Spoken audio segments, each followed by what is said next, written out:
Hi, everybody again.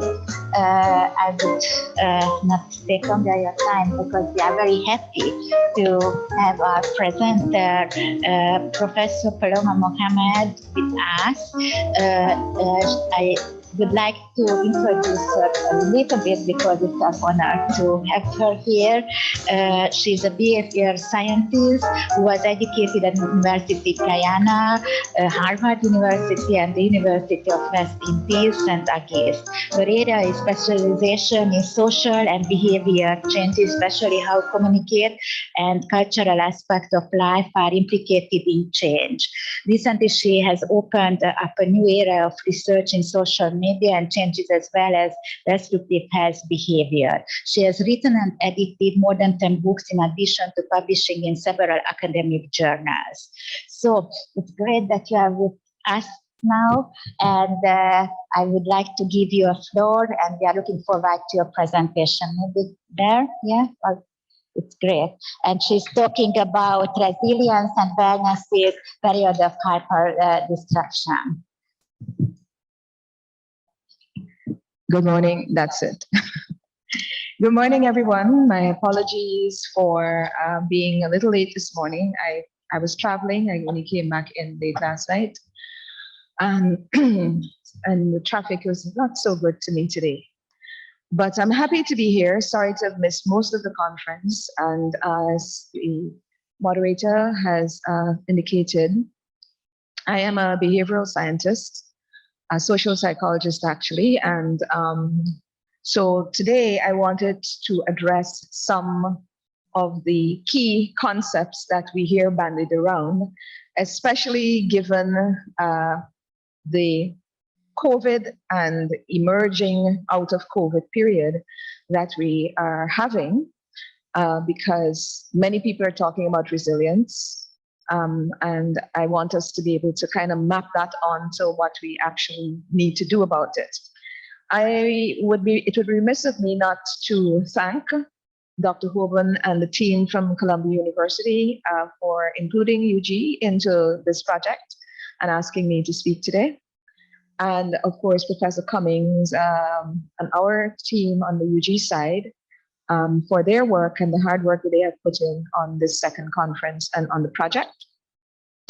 Our team from DEC, our UG team from DEC for their support on the technical side, and Dr. Adokro, an old friend, MOH, missions, who have presented, all others supporting the project, attendees for being here, and the media. Those are who are online as well. So we're in some very interesting times, and we would have been, this has been characterized by many people. People are saying we've gone through a portal. People are saying that the future is disorder. We'll never go back to what we knew. Several people are saying that this is the fourth time in the history of Homo sapiens in which we have seen such a major disruption. But what really is disruption? How do we really characterize it? So most people would say, and these are definitions from the books. It's a problem which interrupts an event or activity or process. It also prevents systems, processes, and events from continuing. Is it possible to get this to open up the PowerPoint for me a little bit? I can't read it from here. Yes, you can't hear me? Okay. Could the technical people open up this PowerPoint a little bit, or no? It's just too small? Otherwise, I have to go very close. But these are all systems definitions. So I, being a behavioral scientist, when I was looking at the question of disruption, thought about an attitudinal definition for disruption, which goes beyond the descriptions of impact on things and systems, to really a reason for why disruptions happen. And this is my attempt at it. I view disruptions as an expression and action accorded with a certain mental model. And this creates technologies specifically to organize and realize and express specific objectives from that mental model. So the technologies that emerge from disruptions might in fact be considered to be constructed because we're thinking about things and responding to attitudes, to things we need, and mental models that we need to work with. And so the process, therefore, involves first the expression or action associated with these mental models. And these mental models then cause interest groups and individuals to organize. And when they do this, they create specific technologies or actualize specific aspects from these mental models. So the nature of disruption, in a certain sense, and this is just very quickly, because the thing is not about disruption and I only have a short space of time, is really what we're facing at this moment are several kinds of disruptions, what I call hyperdisruption, happening at the same time. So one, the speed and unpredictability of it, the unplanned nature of it, uncontrollable or difficult to manage nature of these challenging events, the size and scope of what we are facing in our world now. So this is a planetary, a number of planetary challenges that we face. The length of their impact and the persistence. We're not coming out of climate change now. We're not coming out of COVID now. And if we are coming out of COVID, I see our numbers in the world, we've been rising again. We are still looking at other zoonotic and infectious diseases and other things that will challenge us in the future. The number and the diversity of disruptions taking place all around the same time. So we have all of these variables, all of these things happening at this large, grand planetary or national scale that are happening at the same time. The extensive and persistent universal impacts on people and systems in our region and in our country and globally. And of course, the over-reliance on technologies not owned by people in our region for solving these problems. And that's another conversation. But one of the things that we have to consider is while we love technology and technology is really significant and important, how do we make low tech more efficient also? Because if we have disruptions in those technologies that we're so reliant upon, we will probably have some problems dealing with our lives. So effects on humans. So as we know, human beings are nested in this ecological context, in a context in which many systems act upon them and they interact with many systems. And if there's a disruption happening in any one of those domains, there is a problem for the human. And then when you have these disruptions happening across many domains, we have very significant problems. And good morning. And in hyperdisruption, different events are happening at the same time. So that's what we're facing right now. So resilience is a human response. Everyone talks about, the need for resilience. We should be resilient. We want to understand how to be resilient. And so resilience is referred to as the personal qualities and skills that allow for an individual's health or successful functioning or adaptation within the context of significant adversity or a disruptive life event, which could be anything. And it's regarded as not fixed, but dynamic, changeable over time, and dependent on all kinds of factors which interact among various variables. So components of resilience, depending on who you're reading. So life satisfaction. So if you think about your own life at this particular moment, are you satisfied with your life? Is everyone in the world and on the globe satisfied with how they're living? how their lives are panning out in this context in which we're operating. So many people have lost their jobs, are transitioning to other jobs, have lost family members. One of the big disruptions for small communities, countries like ours, and certainly countries in which persons live in a particular kind of a way, is the loss of so many older people, grandparents. And this is something that we've been looking at in the university, because if you, in a country like Guyana, lose 1,000 grandparents, either directly to COVID or to COVID-related illnesses, or just to lack of care because the resources were, with persons who needed whose lives needed to be saved because they were in crisis.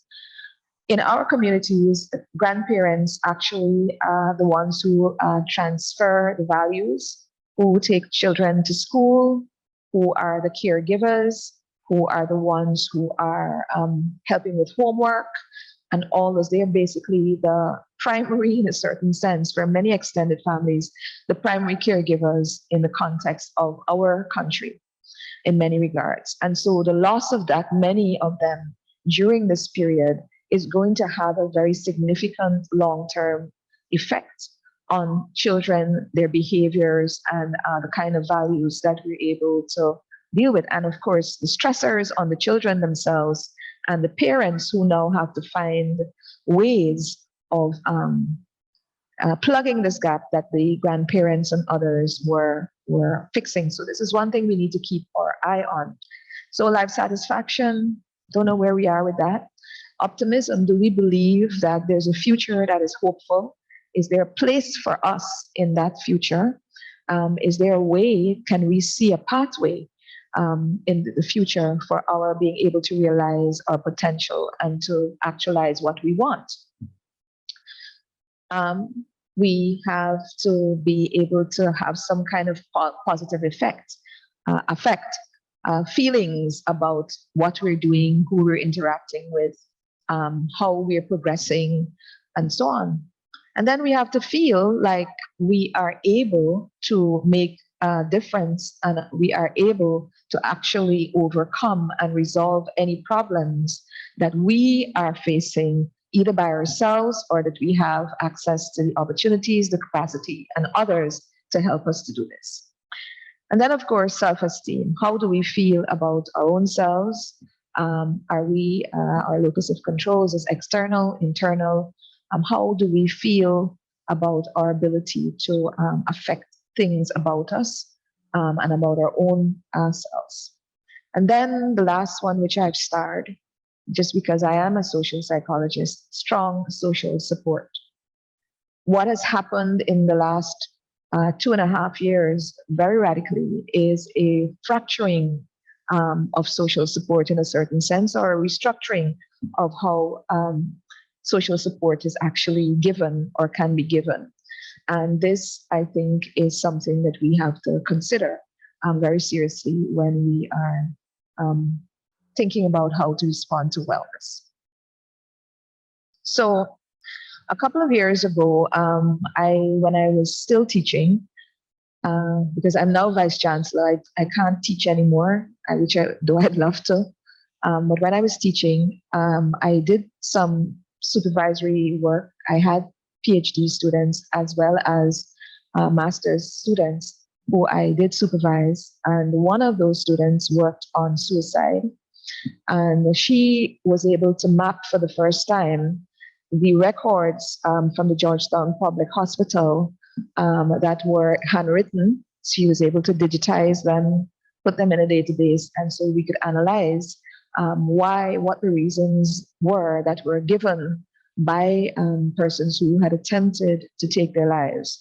What were the reasons why they actually had attempted to do this? And the reason why I'm bringing this data back, even though it's dated 2017, 2018, is because that's all we have right now still. And she's now doing her PhD somewhere in the world. But I think it's important in the context of speaking about resilience and how we are going to address the moment that we're in, to look at some of the ways and the reasons why people were attempting to take their lives.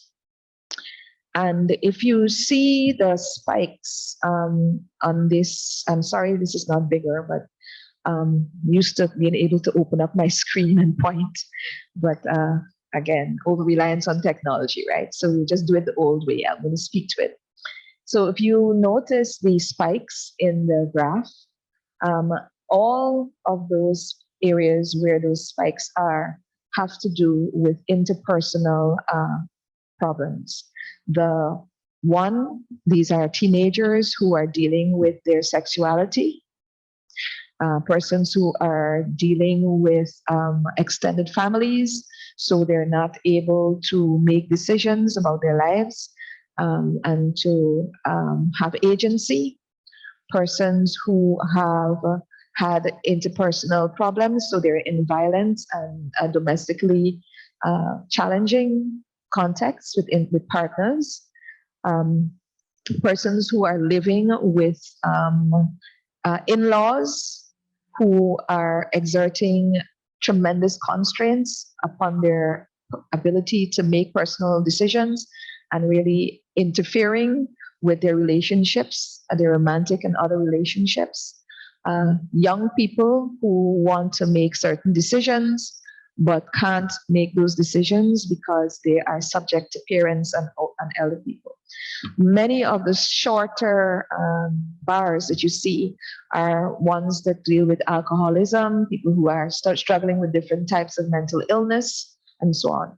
So fundamentally, the problems that we are seeing and people need to be cognizant of and responding to by trying to end one's life for many reasons. And some of these are children, like teenagers, who speak to being bullied in school. So we do have some data about people responding to bullying in school and in other situations, like in the workplace as well, because a lot of bullying takes place in workplaces too. They would want to end it all by just taking their lives. So in the context of resilience, and what we know is necessary for people to be able to be resilient, in the context of the hyper disruptions that we know everyone is experiencing at this moment, when you see data like this and results like this, you have to say, and this was prior to COVID, right? What would the data look like now? What would the situation look like now while we're emerging from this terrible situation that we would have experienced and are still experiencing? I'm going to skip. So I just have maybe a few minutes more, and because I am conscious that we're dealing with time. And so several things. Oh, I thought it's perfect. You take your time. We have 15 minutes. Time. So being respectful of that. If we have time, it's great to listen to you, I think, and it's important what you are sharing. So, so I skipped through it because I thought I had 15 minutes. But anyway, let's see. So we're thinking about certain kinds of behaviors that we are going to be able to see, that we're going to see now, and how we're going to be able to address those. So a lot of impulsivity and rage, anger. Where would this anger be coming from? You have all kinds of disruptions in people's lives, in their work life, in their interpersonal lives. They're alienated from people that they love and things that they love. There's loss. So you have people who have persons who would have died, who were close to them. And the way in which those deaths were dealt with, many people were not able to be there when persons died. They were not even able to attend funerals. And while Zoom provided some way to connect with those events, it was just not the way we as humans know how to deal with these things. And so that rage is there as to why this person or not. And then there are people who got sick who are still very sick. And this is something that we are also needing to have a look at, because what they're dealing with, that data is now emerging from other parts of the world, what they're dealing with and how that makes them feel is also something. Then you have implacable problems, people who have problems that they see no way out of resolving. And if we go back to those variables for resiliency, we see that you have to be able to feel that you have some hope, you have to have some agency or efficacy, and you have to feel internally that even though things are going badly outside, that something inside of you is going to be able to find a solution, and that you have a social support to help. And if people have implacable problems, or they perceive that they have implacable problems, we will see a lot more deaths, a lot more violence, a lot more incidents which are fueled by rage. Of course, insecurity, what's going to happen? Many companies are downsizing by the thousands, right? You have global geopolitical events happening where people, governments are changing, Brazil, in Latin America, in other parts of the world. And with those changes come policy changes, which can affect people, and especially people in our part of the world are deeply affected by policy changes, things like immigration changes, aid changes that are that happen when bigger countries that we have these kinds of relationships with actually have policy changes in administration and so on. And then we have fear. Is this going to happen to me? Every time someone sneezes, I have just been in 3 or 4 countries in the space of 4 days, and it was fascinating to watch the reaction of people to people who would just have a little sniffle or a sneeze, or who look like if they have a pimple on their hand or look a little. It's like this big response that this is some kind of a massive threat coming towards you. You know, everybody disappears. But this is something that we've learned to do now. Fear others in a way that we didn't fear them in the past, for things that we cannot really perceive. So this is something. I've talked about the hopelessness and loss already. Revenge. One of the things that I was concerned about when I was looking at COVID a year or two ago was listening to my own children at home being homeschooled, and the kinds of things that would be said, they would say to each other in classroom, or I would hear the teachers speaking to, or you would see, others writing about this kind of de-individuation that happens online, right? So people say all kinds of things, they threaten people, they make harsh jokes, they disclose a lot of personal information, and then they forgot that they would have to come back into the interpersonal, person-to-person context. And all of those memories, all of that, interpersonal baggage that was created in 2.5 years of COVID being online is now coming to the fore in our classrooms.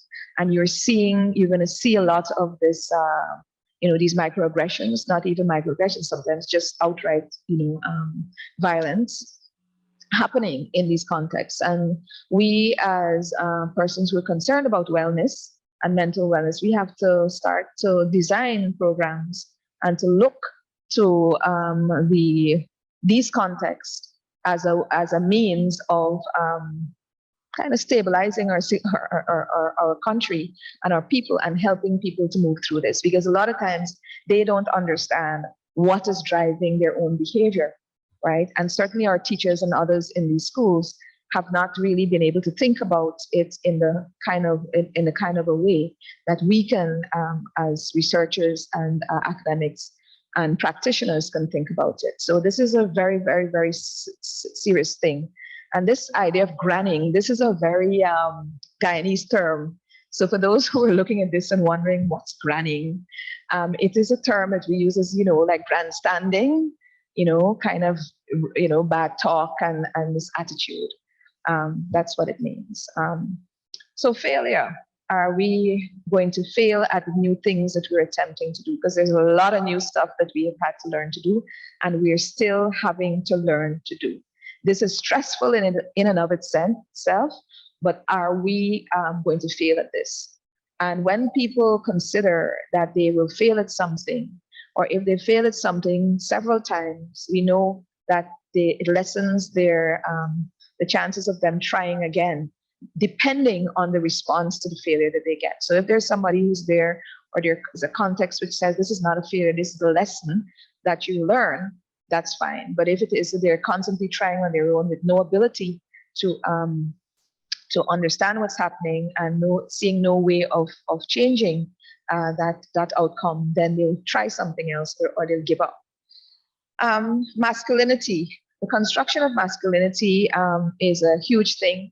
Going back to Lisa Marai's work on really looking at one of those big spikes in that table that I showed you just now, it was largely about young men who were grappling with their sexuality, and who could not come out or did not know what they were. They were basically trying to work it out. And many of them chose trying to end their lives as a way of resolving that problem, or what they saw as a problem, or what we construct as a problem for them, right? So this is a very, very important aspect of thinking through how people can be well. And I think we had some presentations during the week on masculinity and gender and so on. Well, the chastisement that comes from all kinds of things. In our own country, we have problems, well, not problems, we have a multi-ethnic situation, country, which is beautiful in itself because it creates diversity, but it also creates stress and tension between groups at certain points in time. And all of the work that we know that happens on social exclusion and things like that really points to the fact that you can have interethnic relationships in certain domains. So you can have a good friend in church, you can have a good friend in university, or at work, but when it comes to marrying the person or having a child with the person or something like that, this becomes now a major problem for many people. And this is something that we are seeing in our own country. And in the university, we see a lot of students who are actually melt down when they're about to graduate, because they would have had this cocoon, these relationships and so on in the university, which was kind of separate from their lives in another sphere. And now this is ending. And how can they deal with this? So this question of unbearable consequences. So people threaten to do all kinds of things to their children and to their family members, to disinherit them, to kill them, to excommunicate, all kinds of things. And that is, of course, a serious issue. And we will see more and more of that. Because what happens when you're online? Again, the de-individuation. Nobody's seeing who you really are having your emotional relationship with, right? But now you have to cross back over into real life. And that's something that is causing. You see a lot of the domestic violence, terrible domestic violence incidents, or killings, let's call them what they are, in Guyana. You see a cell phone implicated, that somebody was either gotten into somebody's cell phone and was reading messages, or they assumed that the person was speaking to somebody, or something like that. And this, whatever it was on the cell phone, is what would have possibly triggered the final terrible killing of someone who, they felt they had a right to control in a particular way. Bullying, we've talked about bullying. There's a lot of cyberbullying happening, but a lot of bullying happening in other contexts as well. This thing about the voice, persons now have this ability to, I guess, speak in certain contexts. So on social media, you can pretty much say what you want technically, to whomever you want technically, whenever you want technically. And people think that this is a big outlet, right? But why do people voice things? They voice things because they want something to happen, right? They want an action. Most times, what we consider to be venting is just one step in a process, right? They want some agency. And what could happen here is, even though you have this ability to speak whenever, freely, and so on, if nothing is happening when you do that, you still feel as if you are disenfranchised in some way, or that you are hopeless in some way, and it makes you feel even worse. So I think this question of voice, especially among young people and constituents who are considered to be, not as included as they should be, this is a very important thing. So we have to think about how to bring this kind of context into action, and process, a systematic process to do that. And of course, the facilitation. So we are going to think about all these various things that affect wellness and affect resilience. So we can think about, mediation, mitigation. Our belief systems in this part of the world are very fascinating, but very central to how we relate to things, and very central to our resilience. As people, we believe, many of us, in, a higher being, a higher power, who, when we can't handle it, we just hand it over and say, you handle it. And it works for many of us. But for many people, they don't have that. And that's also something to be interested in studying. So I was on this side of the slide are some of the things that we have to consider moving forward. So things like indigenous culture. So in our country, we have an indigenous population. It's one of the few Caribbean countries where you still have a very significant indigenous population. We like to call Amerindians, a very interesting term, but people understand what you mean when you say that. But this is not a monolithic group. These are, several groups of people, and they have different cultures, different belief systems, and different ways of seeing the world. And this is something that we need to also consider as Guyanese, as to what does their wellness consist of for them? How do we construct that? How we think about those? And of course, our own history and our position in the world system. Because Guyana, as mighty as we know we are still in a world system, a tiny little country with a lot of resources and potential, but also sitting on a border with three, in fact, major threats to our own existence.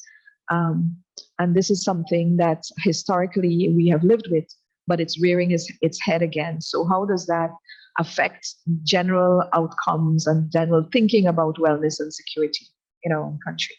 So I'm going to wrap up now. I come back to this because I don't want to leave you with a list of problems to think about and ways in which our lives are changing without going back to what is possible and what we can really do and what we need to think about it. So we need to make sure that those around us, we can point to something in their lives that is positive, that they can be satisfied. There's always something.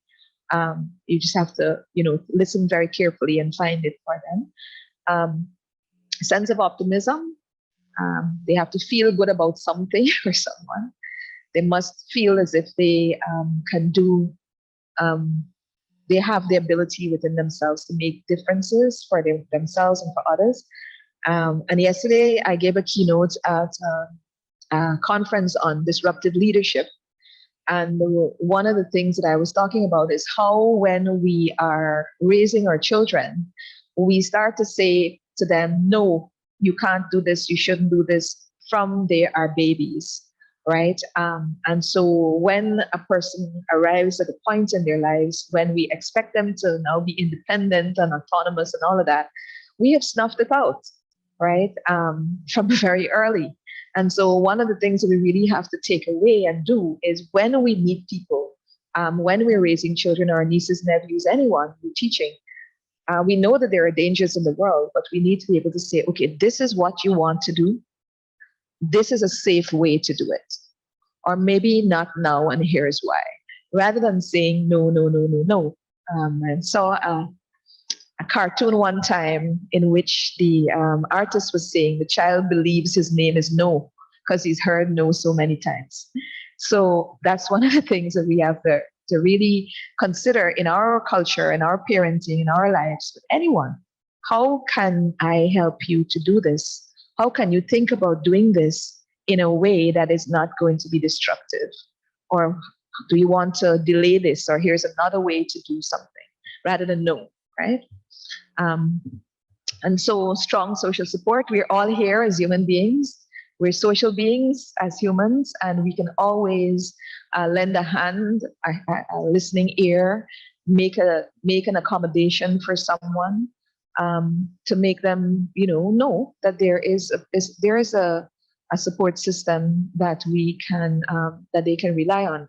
And of course, we have a lot of systems, institutions in our countries which are there set up to support people. So the more we can put those in our correspondence, point people to those, and help to support those institutions that are caring and giving in our context, it would be wonderful. So we can donate our time, donate to resources to those people who choose to help to support others. That's another way to do it. So I could not close without speaking very quickly about the University of Guyana's responses to some of these things that we are thinking about. Of course, we do research, we inform policy, but we also teach and we also model, right? We have to be able to show, speak, and do what we say we tell other people to do. So the modeling part of it. So we have a few institutes that we have recently created, like last year and the year before. So one of them in particular is concerned with this question of resilience and security. It's the Institute for Human Resiliency, Strategic Security and the Future. And this is where we host a resiliency workshop every month with our international partners. Now we have about 100 odd partners internationally. So each one of them leads a seminar, and whoever wants to jump in and do something, because really the fundamental question that we were trying to answer here is to create a discipline for how to study resiliency systems, right? So resilient systems is something that we are very concerned about, and we want to do that. So anybody's interested, just put your hand up or speak to me after, and we'll send you an invitation to join the conversation. And then strategic security.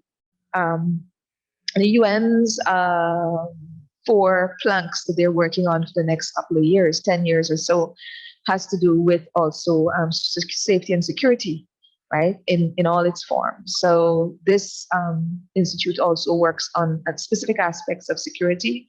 And then the future. Not only do we consider youth and children as a future, but also we consider the future of the planet, on Earth, off Earth. So this is the institute that is considering planetary sciences, working on satellites and so on. And then we have the institute so all of those that are in red are institutes. We have the Center for Behavioral Research and Sciences, where our psychology programs come out of. We have the College of Medical Sciences, which has a psychiatry program in which the Masters in Public Health comes out of. And this girl, Lisa Marai, whose data I've been quoting this morning, she was a student in there. And we have the Faculty of Social Sciences, their social work program. The Dean, Dr. Paulette Henry, is up there, and several others, and they have a Master's in Social Work as well. We have the Institute for Food and Nutrition Security. One of the big threats to human life and human development right now is food. We have data that tells us that there are groups of people in the country who skip a meal every other day, right? Who don't eat every single day because of the conditions of their lives. And if we understand the terrible impact from inside the womb all the way up of not having sufficient and proper nutrition on human life and human abilities to develop and flourish. This is a very significant thing, even without the big macro picture. So this institute is there working on those kinds of things. We have the Green Institute working on green economics and planet of the planet and those kinds of things. And we have the Institute for Gender Studies, which is looking at all the gender issues, so masculinities, feminism, all those kinds of things. So that's what UG is in a nutshell, how we're responding. There's a lot more, of course, but these are the ones that will specifically be addressing some of the issues that I have raised this morning. So I think I've exhausted my time. Thank you very, very, very much. Here is my contact information. A WhatsApp person. Emails don't get answered all the time because I'm usually doing stuff like this and in meetings. But if you WhatsApp me, chances are I'll answer you at 3 o'clock in the morning, and you can answer me whenever you wake up and you have time.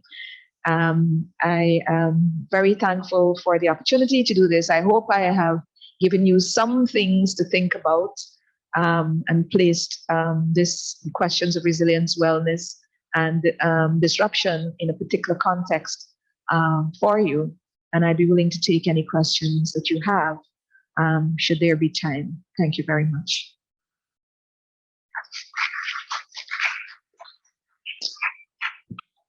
Yeah, please, we don't let you. So thank you very much, Professor Mohammed, for your fantastic and comprehensive and raising our thoughts in several ways, I think, of all of us talk. So it was a pleasure to listen. And and for the wonderful time management. And we have in this way time for questions. So I would like to encourage the audience now that we have the opportunity now to have questions to the expert, please.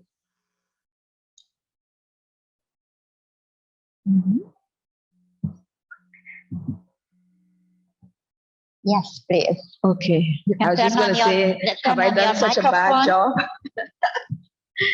Okay, go ahead. Yeah, please introduce yourself and then you have the question. Thank you. Thank you, Professor Mohammed, for your presentation. And this is more of a comment rather than a question. I think centering the whole notion of disruption and resilience for us and reminding us, acknowledging what it has done during the COVID period is critically important for us, and how it has affected relationships. Because in our Guyanese culture, and you alluded to that, as a people, how we are, how we operate, how we engage, and what that disruption did for us. It's not that it hasn't done it for other countries, but I think we as a people are huggy, touchy, feely kind of people. And not having that, the loss of relationships, the loss of family and all of that has affected us. And I think as we come back together, it's again rebuilding those relationships. And how we do that, you know, how have we, because I've seen it in terms of the teaching environment and getting your students behind that black wall, you know, they disconnect, but making the time to talk to them, because all of them have histories, they have stories that have affected them. And we now have to bridge that gap. So in addition to your teaching, it's also relating to them and hearing their stories of loss, of pain, of hurt, and all the things. And sometimes as you're teaching, you hear babies crying, you hear family disruptions in the background and all of that. So I think we still have to continue to acknowledge that and to deal with it. I don't know when we are going to fix it, because it's not an overnight thing. It took a while in terms of that whole process, and how we fix it will have to be a collective effort.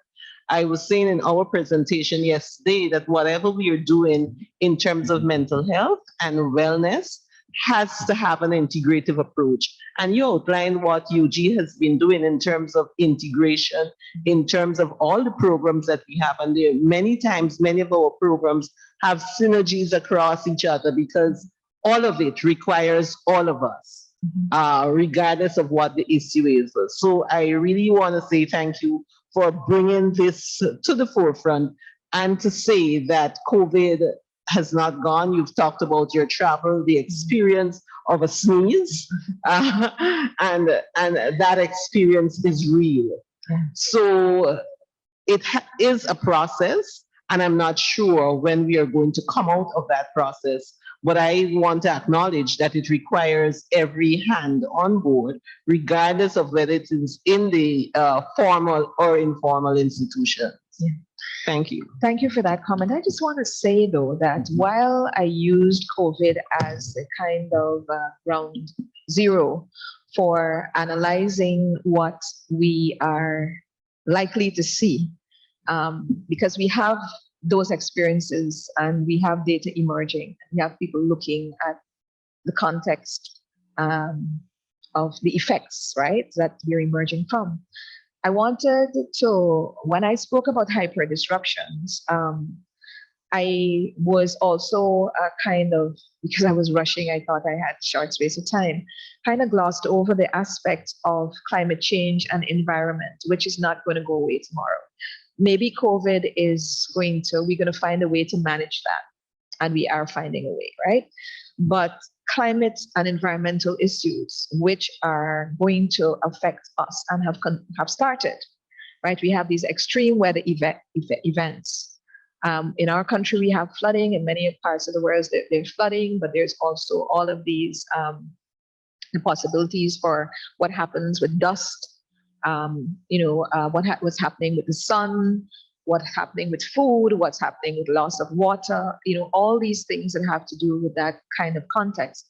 I find that analyzing what has happened with COVID, because it's was a global pandemic, has helped to kind of think through what kinds of other things we will see, effects we could see with these other global problems that the planet is facing. So I don't want us to think that for 1 minute that we are only going to get past this moment. We're not getting past the moment, unfortunately, unless the planet does something as a collective to solve some of the problems that we have. And we see what's going on in COP right now. There's no agreement on what to do. So the most we can do is learn very rapidly from this experience. And there are some similarities that I think, as a futurist scholar my own self, right?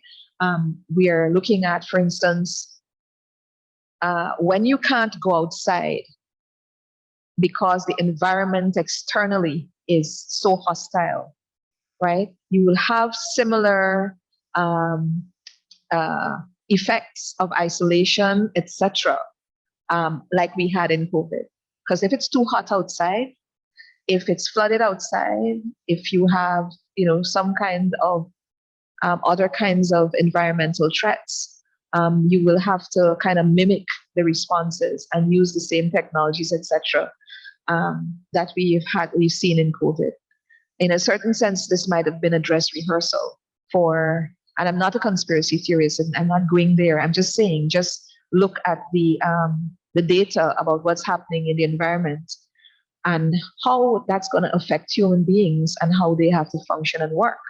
For instance, that we're talking in the university about how changing the work day, right?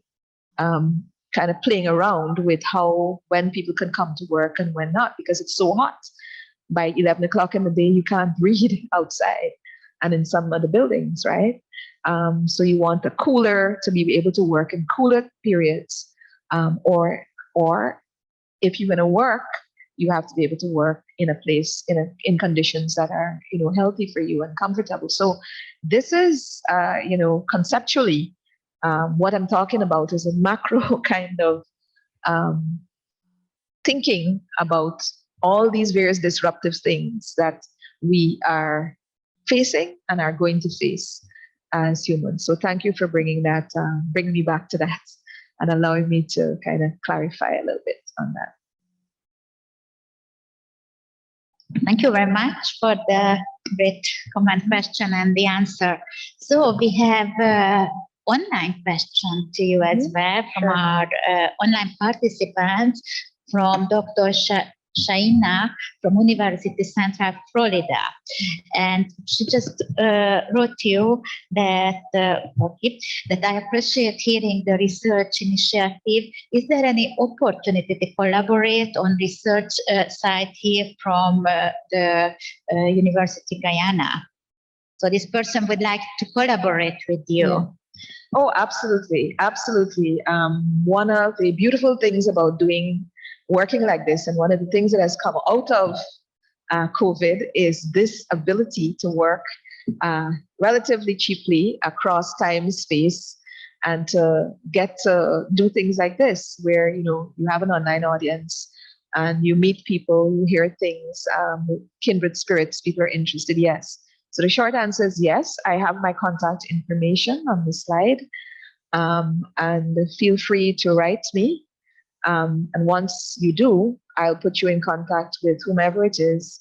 And you also have Dr. Henry, you have other UG people around.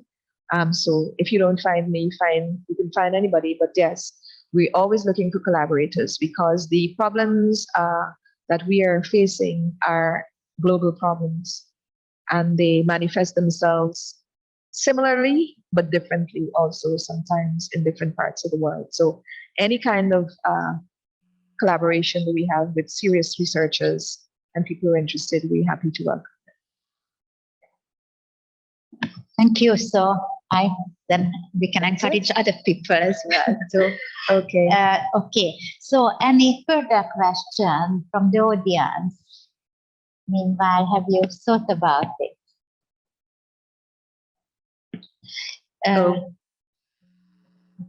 Yeah, I was thinking of one thing. So I'm a child, adolescent, and adult psychiatrist, and dealing with suicidology. I'm from Hungary, Eastern Europe, and in Hungary I will talk about in the next keynote about it.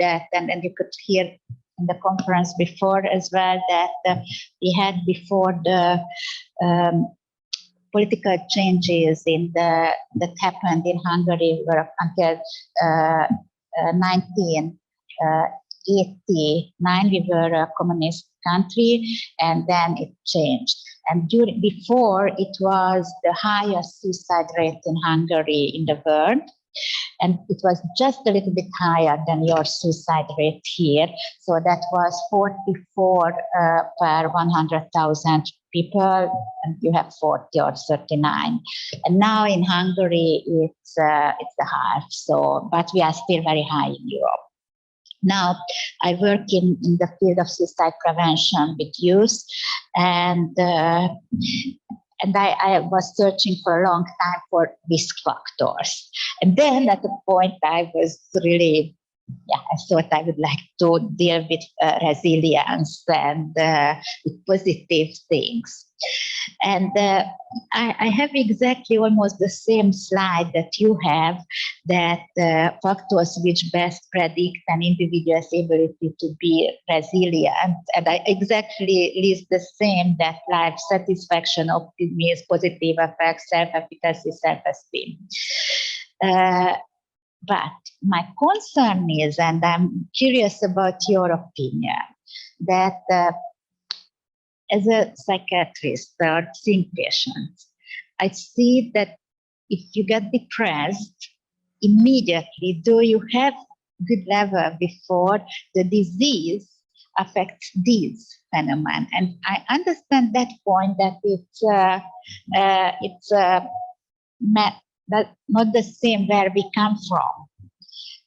So if somebody has were a more optimistic or a person or being satisfied with life, yeah. But maybe what I see sometimes that it's even more painful to lose it. because these are exactly the symptoms, if we put it other way around, of depression, that they get pessimistic, they have very low self-esteem and self-efficacy, they are completely not satisfied, but that's the disease. So what do you think about this? That's it in contraversion, that if you get the disease, you lose these abilities. So if I teach people, oh yeah, if I face people with this, then they say that, okay, but it does not work now. So they feel even more guilty that I'm not able because they are very depressed. Social support we can encourage or these things, but these ones, do you get what I try to touch? I hope so. Yeah, okay, because maybe I did not express well, but I'm really interested because I would like to get in this field resilience, yes. But that's my main paradigm problem as a psychiatrist, that if a disorder comes, we lose by definition our resilience, and if I tell this to people, they feel even more guilty. So but I know that we should do something here. That's why I'm really happy to ask a real expert about it. And in addition to, maybe there is something to do what you touched topic, the cultural effect. So maybe coming from Europe, we should learn something from you in this field. So I'm really interested. Okay, let me see how I can say this. So you know that psychiatry and how they kind of characterize most things as illness is not something that in our part of the world we like to do. So many times persons might have what a constellation of behaviors or things going on in their lives, which are not in our culture considered to be an illness, or people don't want to admit that they are, that they're ill, or they don't want to be labeled as ill, because there is a lot of stigma around mental illness and around things like depression and so on. But really, the fundamental question here is that we don't have enough mental health practitioners who are able to diagnose what is really going on, right? And so the university, the behavioral sciences program is now beginning to train psychologists and clinical psychologists who could actually do that work. But we haven't graduated anybody as a clinical psychologist yet. That's 2 years away. And so we have people, but not enough, right? So that's one. But also, we want to be very, I think, careful culturally on the other side, that we don't go overboard and diagnose people as this, that, or the other, when really and truly there is a social problem, the context of their life and living. In that slide, we have a lot of extended families. I don't know if you have the same in Hungary. We have a lot of extended families, and people live in kinds of conditions where their ability to make their own decisions as human beings is considerably constrained, because the patriarch or matriarch in the family will make decisions, right? Including they have to hand over their money and all kinds of things, down to who you marry sometimes in certain contexts, right? So those kinds of things we'll have to ferret out where that really is actually occurring.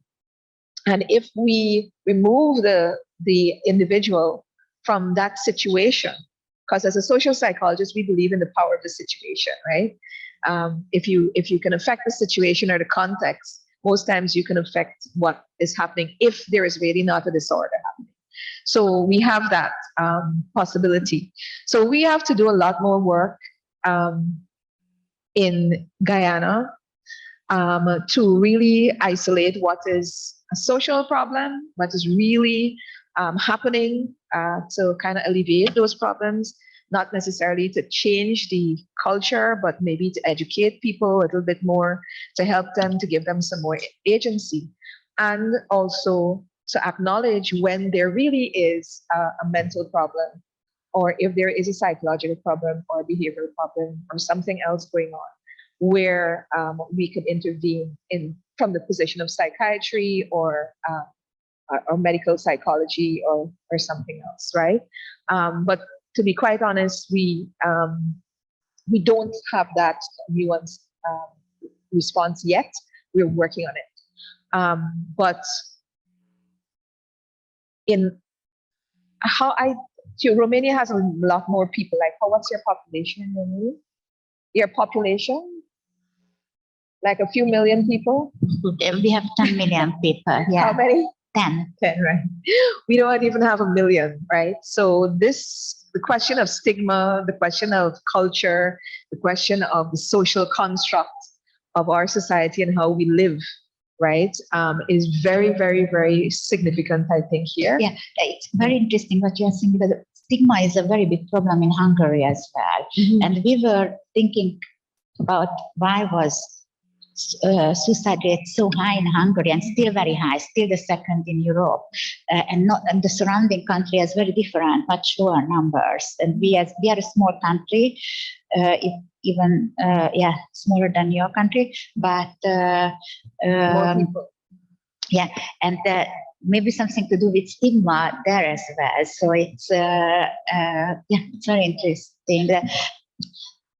What I'm telling to my students of the society, or why I take recently a lot of television or media invitation I accept, because I agree with you that somehow, or I would put in that way, that the core thing would be to destigmatize psychiatric disorders, because what I'm thinking about, because if you don't treat the disorders, then spontaneously they can get better, but these are very suffering disorders.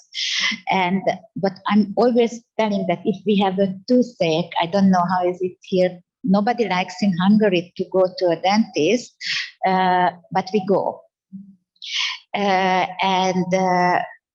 And actually after a dentist, you can look like this or that, not after a psychiatric care with depression or so, I mean, these things. So I do a lot of work in Hungary nowadays to tell people that these disorders are exactly the same than going to a dentist or going to a general practitioner.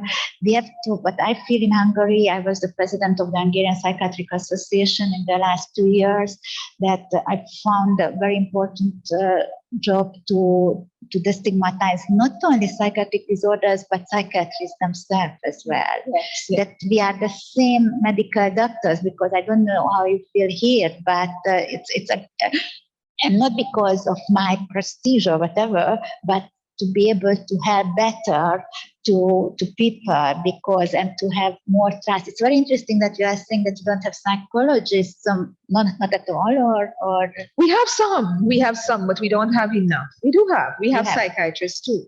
And the university does train psychiatrists. I think we just did our first batch of maybe 10 last year. We're doing another 10 this year. We have psychiatrists. Psychologists, I have the feeling that has less stigma.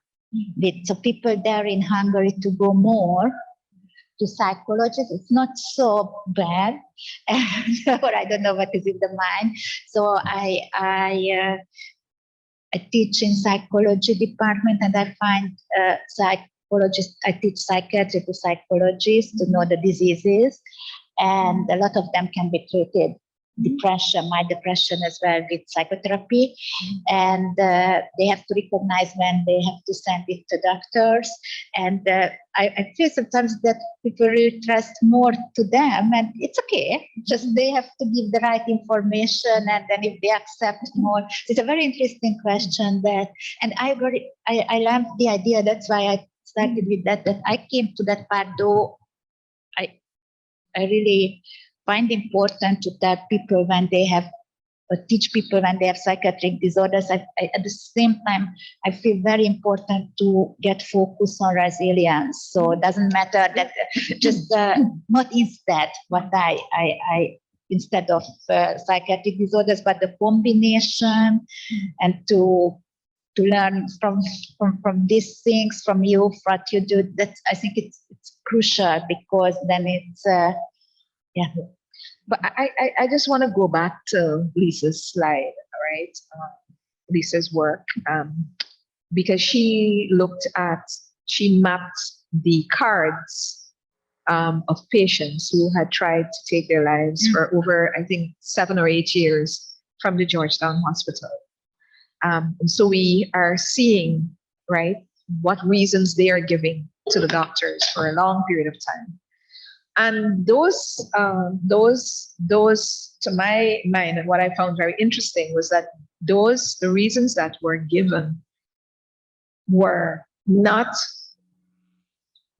the overrepresentation of social, relational issues and identity issues was far greater than people who said they have anxiety, because they said those things too. You know, I'm depressed, I don't know why, I can't sleep, you know, those various things which you can kind of look at and say, well, this is a pathology or something's going on. But overwhelmingly, amongst women, among younger people, it was the social context of their lives, the living conditions, the lived experience of what they were experiencing as humans and as not autonomous beings that was really driving them to despair. So I think that is very important to look at and to understand. You do have, you know, a set who are struggling or who might be on medication or, you know, taking care and so on. But we can't really, you can't discount this idea of how people are living and how they are. And I don't want us to characterize anyone who's trying to kill themselves as someone who's mentally unwell, because that's not what the data is telling us. Okay, thank you, and thanks for thank you very much coming with me and with us. So we can speak some more. We should speak a lot, and I am very, very happy to have the opportunity to chair this session, to moderate, and to have you here with us. Thank you very much for the audience for listening and for having the question. And I just got the information that you have still online question. So if you don't mind, you will get it an email or somehow we send it to you, and we try to let know the person that the question is not lost to you. Yeah, is it possible? Okay, no problem. I'll be happy to. Yeah, okay. And so thank you very much, and have a nice day.